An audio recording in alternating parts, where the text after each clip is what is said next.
Eh bien, c'est messieurs, dames, bonjour, c'est Kat, j'espère que vous allez bien, je vous souhaite le meilleur pour votre paix et pour votre santé. Et justement, aujourd'hui, dans cette news Metal Zone qu'on va commenter, on va lire un message d'une personnalité du metal qui traite de la santé.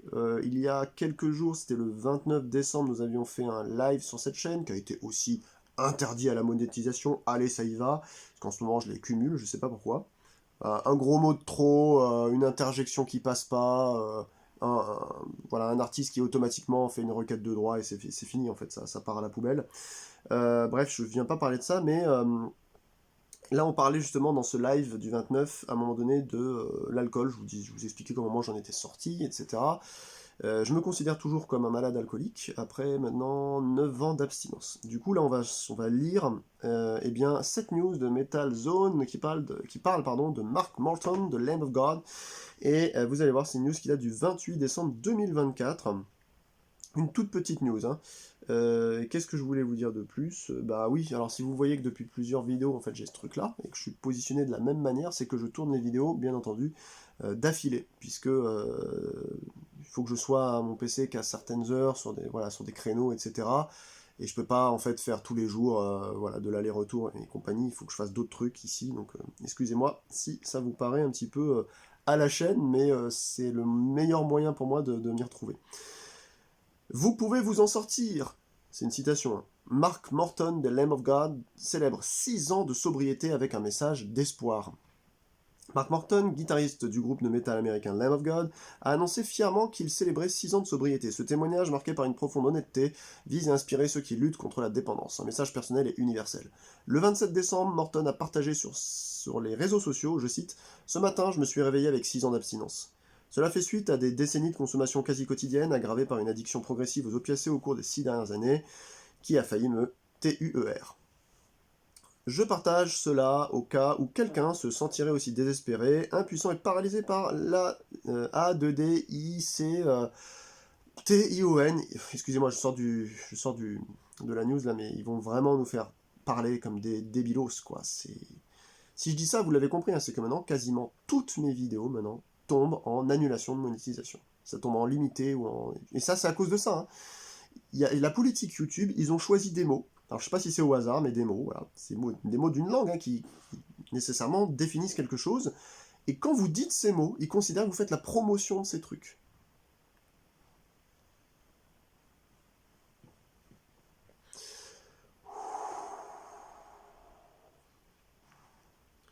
Gardez son calme, hein. Donc, je partage cela, je reprends l'article, c'est toujours Mark Morton qui parle, je partage cela au cas où quelqu'un se sentirait aussi désespéré, impuissant et paralysé par la DICTION que je l'étais. Vous pouvez vous en sortir et vivre une vie au-delà de tout ce que vous avez pu rêver. Trouvez un alcoolique ou un A2DICT en voie de guérison, demandez-lui ce qu'il a fait, vous en valez la peine. Le rôle clé de Slash dans son parcours. Dans son livre Desolation, Heavy Metal Memoir, Morton raconte comment le guitariste des Guns N' Roses Slash l'a influencé et encouragé à adopter la sobriété. Deux points, je cite, ouvrez les guillemets. Slash a été incroyable, incroyablement compatissant et m'a offert sa perspective lorsqu'il m'a aidé à surmonter cette épreuve. Il a rendu la sobriété cool, ce qui a beaucoup compté sur moi. J'ai toujours cru que l'alcool et la DROGUE faisaient partie du rock, mais ce n'est pas le cas. Morton explique que cette prise en conscience l'a aidé à changer sa perception. Je cite, voir des personnes que j'admire comme Slash parler ouvertement de leur expérience et montrer qu'il y a une vie après l'ADDICTION m'a inspiré à poursuivre la sobriété. Donc là, il y avait le vrai post de Mike Morton, hein, comme ça. Là, je l'ai traduit tout à l'heure. Enfin, je l'ai lu en traduit. Et la news s'arrête sur ça. Alors vous allez me dire, bah à la bonne heure quoi, oui c'est un thème, c'est un sujet, mais vous savez, moi c'est ce sujet-là, je le mets quasiment dans du vlog, enfin ce sujet, cette partie de vidéo sur le metal, ça nous permet de suivre un petit peu les potins, etc. C'est toujours agréable aussi de vous lire en commentaire, on parle ensemble, c'est très cool. Mais vous l'avez compris, je vous l'ai déjà dit plusieurs fois, moi ce que je veux à travers ces piètres articles, c'est faire une ouverture à chaque fois sur un sujet qui en découle. Et là, le sujet, bah, il est tout donné, c'est la de DICTION sur l'alcool. Et je ne savais pas en fait que Mark Morton, moi je suis pas trop un Lamb était bah, comme moi finalement, sauf que moi j'ai commencé avant lui, puisque maintenant ça va faire début janvier 2026, donc dans un an, ça fera 10 ans que je n'ai pas bu une goutte d'alcool. Alors, si on m'a piégé, je l'ai raconté ça je crois que je l'ai raconté dans mon livre, mon centre d'appel, où j'avais bien dit que je ne voulais pas boire ça, parce qu'il y a quelqu'un qui a fait rentrer en plus de l'alcool sur le plateau, et cette espèce dans berlificoteur, et bien il m'a piégé, donc il m'en a fait boire alors que j'étais en appel en plus, donc c'était pas cool. Puis on m'a offert aussi un tiramisu avec de l'alcool dedans, mais en fait je me suis rendu compte après que les desserts, franchement il faudrait... Vous aurez une pancréatite et un diabète déclenché après avoir mangé trop de desserts avec quelques gouttes d'alcool dedans, plus vite que vous ne seriez bourré en fait. Donc finalement ça n'a pas trop de sens. Pareil, l'alcool qui cuit, vous savez, quand vous faites une sauce au vin ou ce genre de choses, ben, enlève l'alcool. Donc il n'y a pas moyen d'avoir une ébriété là-dedans. Donc, mais à part ça, ouais, non, j'ai tenu quoi. Les moments les plus durs sont en été, quand vous êtes pas loin de l'eau, où tout le monde commence à se décapsuler des trucs, vous avez envie de faire pareil, bah faut prendre un substitut. C'est comme pour la viande, hein, quand vous avez compris ce que ça a généré comme souffrance derrière, bah, vous prenez un substitut. En tout cas, moi, c'est mon cas. Bah, pour l'alcool, c'est pareil. Et pour l'alcool, c'est bien plus difficile. C'est pour ça qu'il a raison, Mark Morton, de dire vous pouvez vous en sortir et vivre au-delà de tout ce que vous avez pu rêver. Lorsqu'on est en train de s'auto-suicider avec l'alcool, euh, eh bien, on ne peut pas penser, on n'a pas de perspective de voir la vie différemment. On se dit, bah oui, mais ça, c'est tellement normal pour moi que je me mette une race ou une mine ou même une chauffe pour me sentir bien. Ce serait désastreux, en fait, que je vive sans. Alors certes, la vie est beaucoup plus, comment dirais-je, abrupte sans. Et donc, ça vous force à avoir une philosophie. Il y en a qui vont la chercher dans la religion, par exemple, d'autres qui vont la chercher dans l'association, d'autres qui vont la chercher dans la passion, dans le passe-temps, dans le sport, dans ce que vous voulez. Et ce qu'il dit à la fin, là, parce que je ne savais pas que Slash l'avait aidé à s'extirper de ça, très intéressant quand même, hein, pour une fois comme article, il dit... alors où est-ce que c'était? Voilà, il a rendu la sobriété cool. J'ai toujours cru, trois petits points, là, j'ai toujours cru que l'alcool et la droge faisaient partie du rock, mais ce n'est pas le cas. Alors là, il se trompe, moi je pense quand même que c'est le cas, mais c'est le cas comme c'est le cas aussi dans le club de boules de fort, ou de pétanque, ou de... En fait, c'est le cas un peu partout dans le monde en général, et pas que en Occident. Pas que en Occident. Mais traditionnellement plutôt en Occident, et quand on regarde par exemple les aborigènes d'Australie, c'est surtout les Occidentaux qui les ont rendus complètement alcoolos. Euh, D'ailleurs en Amérique, il y a carrément même de la prohibition, enfin il y a eu carrément, je crois qu'il y a encore des États contraints sous prohibition, etc. Donc vous voyez, c'est un problème qui est quand même global, qui n'est pas juste issu du rock ou de la culture métal. Mais c'est vrai que, comme je le disais récemment dans un live, moi je suis un peu fatigué et dégoûté des groupes comme... comment c'était l'autre les Compagnons, du Gras Jambon, Trollfest, qu'est-ce qu'il y avait d'autre encore? Tous les trucs où, ouais, allez, on fait une fête pour nous tous, comme on est des alcooliques et tout machin. En fait, ils se complaisent à parler d'un drame. Je veux dire, il y a 50 000 personnes qui décèdent par an rien qu'en France à cause des conséquences de l'alcool. Et il y en a encore qui sont capables de rigoler de ça. Alors, moi je vous dis, de mon point de vue, socialement c'est une horreur.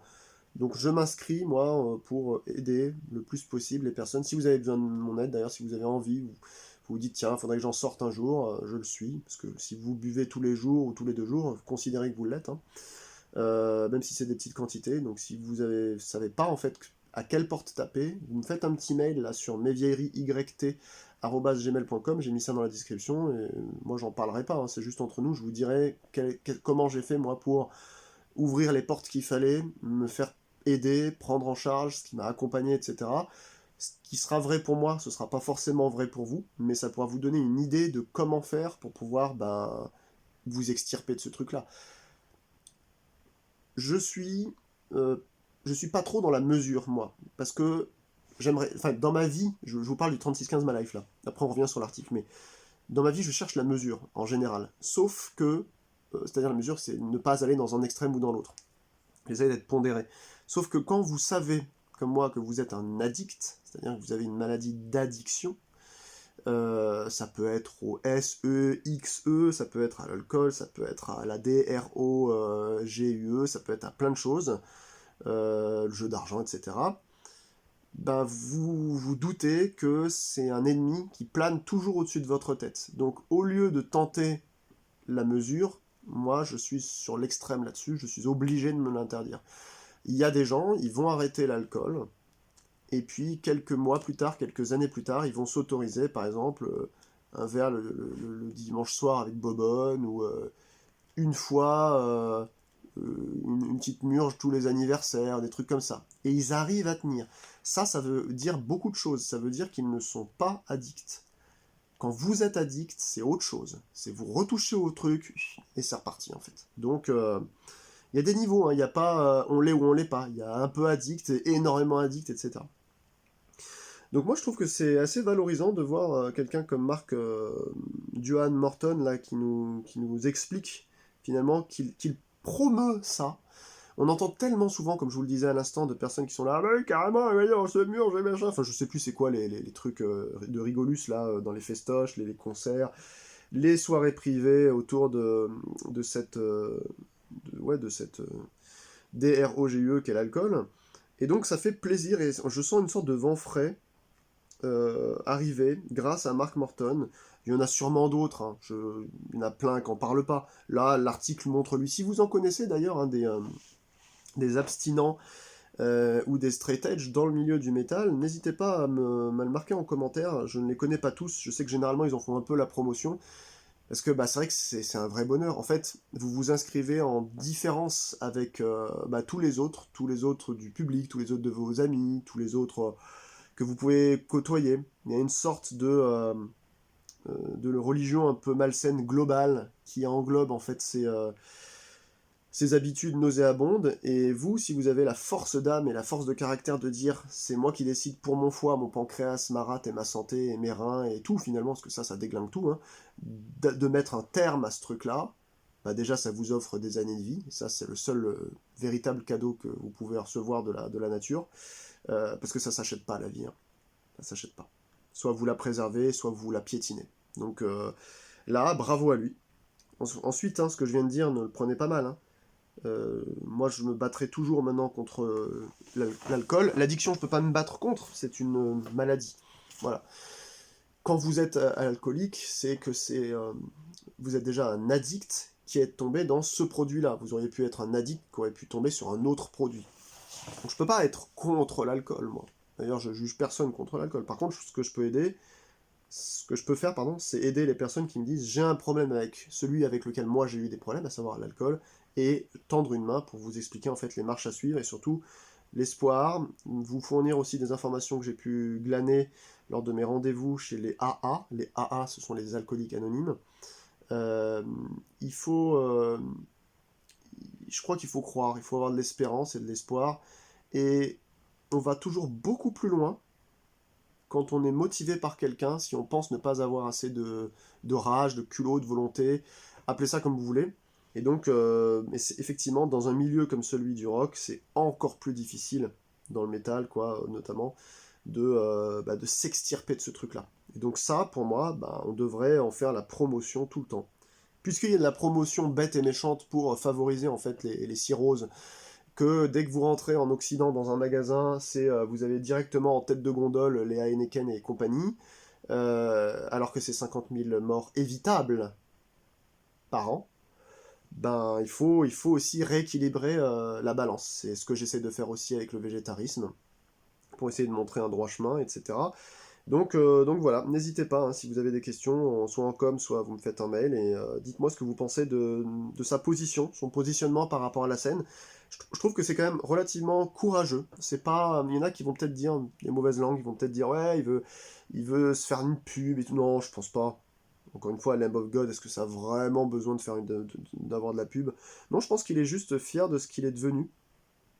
Vous vous détruisez, hein, quand vous buvez, à petit feu, tout doucement. Vous pensez que c'est un bonheur parce que vous êtes ivre ou que ça vous procure une sorte de détente, mais en réalité, vous accumulez de la fatigue cellulaire, de l'épuisement, et de la vieillesse en fait. Donc, bref. Allez, j'arrête de parler dans le vide, je vous souhaite une très bonne fin de journée, on se dit à bientôt, ciao ciao!